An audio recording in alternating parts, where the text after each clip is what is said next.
우리나라 주요 산업들의 내년 경기 전망이 밝지 않은 것으로 나타났습니다.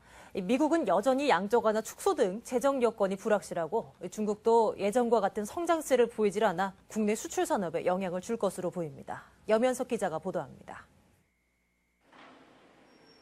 내년 세계 경제는 선진국들을 중심으로 서서히 회복세를 보이겠지만 우리나라의 주요 산업들의 수출 전망은 여전히 어둡습니다.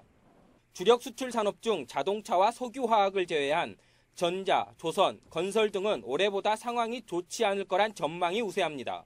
그나마 자동차 산업과 석유화학 산업은 경쟁국인 일본의 자동차 산업 부진과 셰일가스 산업 부진으로 얻는 반사이익이 전부입니다.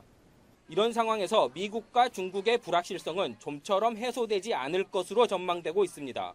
미국은 양적 완화 축소와 불안한 재정 여건으로 회복세가 느리고 중국은 경제 성장률이 예전보다 감소해 수출 산업들의 타격을 입을 것으로 보입니다.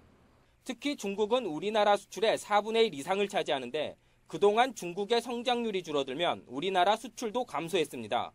중국을 대체할 수 있는 시장으로 동남아시아 등 신흥국이 주목받고 있는데 이들 국가들의 외화 차입이 계속 늘고 있어 기업들의 수출 전선에 비상이 걸렸습니다. 다만 유럽연합이 지난 2011년 금융위기 이후 내년에 처음으로 플러스 성장을 하고 미국의 소비가 증가하고 있는 것은 그나마 위안거리입니다.